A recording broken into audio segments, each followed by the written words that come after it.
नमस्कार सभी को। दोस्तों अभी तक तो आपको पता चल गया होगा कि एक्स पे कावेरी इंजन ट्रेंड कर रहा है। लोग सरकार से गुहार लगा रहे हैं कि कावेरी इंजन को फंड करो। लेकिन सबसे बड़ा सवाल ये है कि आखिर कावेरी इंजन है क्या और इसको लेके इतना हंगामा क्यों मचा हुआ है। तो आइए इसको आसान भाषा में समझते हैं। सबसे पहली बात तो ये कोई साधारण इंजन नहीं है, बल्कि भारत के फाइटर जेट्स की जान है। हमारे जो तेजस विमान है ये उनको पावर देने वाला इंजन है जो हमें टोटली आत्मनिर्भर बना सकता है। सोशल मीडिया पे लोगों का जोश है कि मीम्स बन रहे हैं, वीडियोज बन रहे हैं, पोस्ट डाली जा रहे हैं। हर कोई कह रहा है कि कावेरी की रफ्तार को अब बढ़ाना होगा।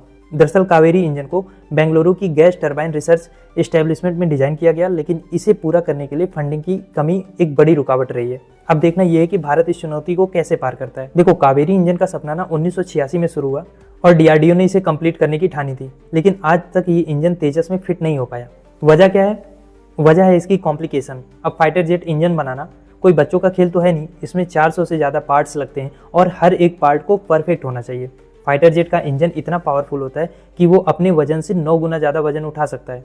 उदाहरण के लिए तेजस में अभी जो GE404 इंजन है ना, वो 9400 किलो तक का थ्रस्ट देता है और यहीं पे कावेरी इंजन की ताकत में दिक्कत आ रही है। इसके अलावा हीट जनरेशन भी एक बड़ा चैलेंज है, क्योंकि 1400 डिग्री सेल्सियस बहुत ज़्यादा तापमान होता है। इसमें साधारण धातु तो पिघल ही जाएगी, इसलिए इसके लिए एक स्पेशल अलॉय भी चाहिए। तो ओवरऑल अगर हम कहें तो जो अलॉय चाहिए, जो टेस्टिंग लैब्स है, जो रिसर्च है और इन सब में जो ढेर सारा पैसा खर्च होगा, कहीं ना कहीं वही कावेरी इंजन के रास्ते में रुकावट है। दोस्तों इस समय दुनिया में सिर्फ 4 देश हैं, अमेरिका, रसिया, ब्रिटेन और फ्रांस, जो फाइटर जेट इंजन बना पाते हैं। यहाँ तक कि जो चाइना है ना, वो भी इन इंजनों के लिए रसिया पे निर्भर करता है। ऐसे में भारत का कावेरी इंजन अगर सफल हो जाए ना, तो हम इन देशों की लिस्ट में शामिल हो जाएंगे। हमारे लिए सबसे बड़ी चुनौती है टेक्नोलॉजी। फाइटर जेट इंजन में बहुत सटीकता चाहिए और एक छोटी सी भी गलती उसको नाकामयाब बना देती है।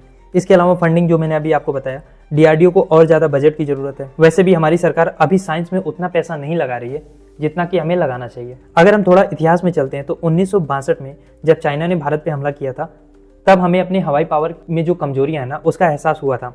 उस समय भारत ने अमेरिका से फाइटर जेट्स की मदद मांगी थी, लेकिन अमेरिका ने हमारी मदद नहीं की। तब भारत ने सोचा कि क्यों ना हम ही अपना इंजन बनाएं। तो 1970 के दशक में जर्मन वैज्ञानिक कुर्थ टैंक की मदद से HF-24 मारुत बनाया गया, लेकिन वो इंजन फाइटर जेट्स की जरूरतों को पूरा नहीं कर सका। फिर बाद में इसको रिटायर कर दिया गया। तब से कावेरी इंजन पर काम चल रहा है, लेकिन अब तक 9 प्रोटोटाइप्स फेल हो चुके हैं और कावेरी इंजन अभी सफल नहीं हुआ है। दोस्तों अगर कावेरी इंजन कंप्लीट हो जाता है तो ये सिर्फ एक इंजन नहीं होगा, ये भारत की आत्मनिर्भरता का प्रतीक होगा। इसके बनने के बाद तेजस जैसे फाइटर जेट्स पूरी तरीके से स्वदेशी हो जाएंगे। हथियारों के लिए जो हमारी रसिया पे, अमेरिका पे या फ्रांस पे निर्भरता है वो काफी कम हो जाएगी। लेकिन इसके लिए पहले सरकार को साइंस और टेक्नोलॉजी में इन्वेस्ट करना होगा। और इसमें कोई शक नहीं है कि इंडिया फाइटर जेट्स के इंजन को बना ही लेगा, क्योंकि भारत ने हाल के सालों में मिसाइल टेक्नोलॉजी में कमाल किया है। डीआरडीओ की अग्नि हो चाहे पृथ्वी मिसाइल हो, ये सब इस बात के सबूत हैं। अब मेरा सवाल आपसे है कि क्या भारत को कावेरी इंजन के लिए और फंडिंग करनी चाहिए? कमेंट बॉक्स में